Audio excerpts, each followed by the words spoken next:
I'm Sheila Brummer with Siouxland Public Media News. According to Iowa's State Attorney General, the 24-hour abortion waiting period in the state will be enforced starting today.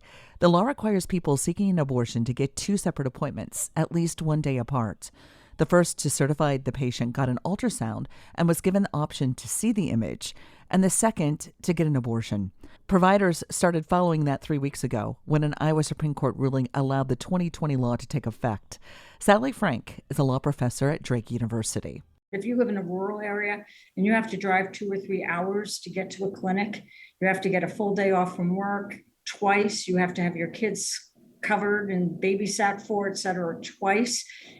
Maybe even have to spend overnight because it's such a long trip. Frank says a lower court will now consider whether or not the waiting period is constitutional. A future court date has not been set yet. Iowa's Republican Party grew by almost 25,000 voters. The Iowa Capitol Dispatch reports the Iowa Secretary of State's office reported that almost 682,000 Iowans are registered Republicans, compared to more than 597,000 registered Democrats.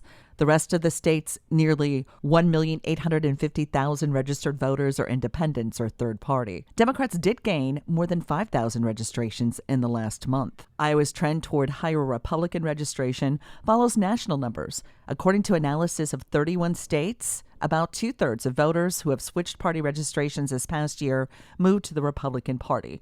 Des Moines and its surrounding suburbs were one of the areas where Republicans gained the most ground.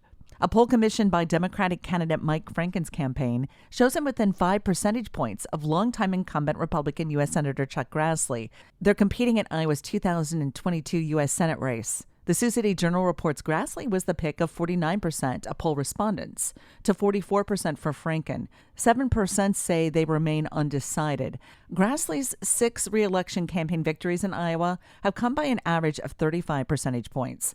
The poll was conducted by Change Research, which surveyed about 1,500 likely Iowa voters from June 30th to July 4th.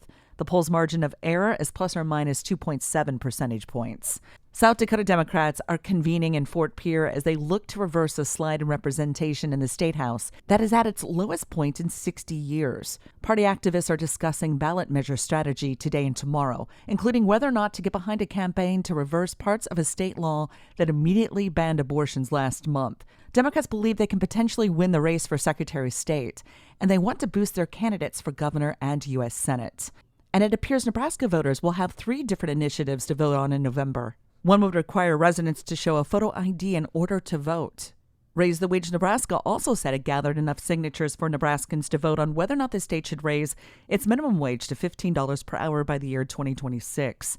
And Nebraskans for medical marijuana submitted more than 90,000 signatures to the Secretary of State's office yesterday to put a pair of initiatives legalizing cannabis for medical use before voters in November.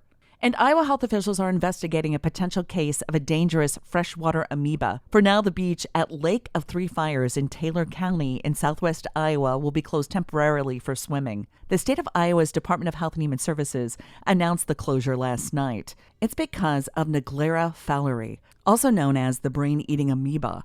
A Missouri resident has a confirmed infection after they were potentially exposed while swimming at the Lake of Three Fires. The CDC and the state are testing the waters in the lake to confirm if the amoeba is in the water. That testing process will take several days. And the emerald ash borer has now been detected in 92 of Iowa's 99 counties. The foreign beetle whose larvae kill ash trees was recently discovered in Kossuth County. The remaining counties without a detection are Woodbury, Plymouth, Palo Alto, Osceola, Monona, Mitchell, and Emmett. For Siouxland Public Media News, I'm Sheila Brummer.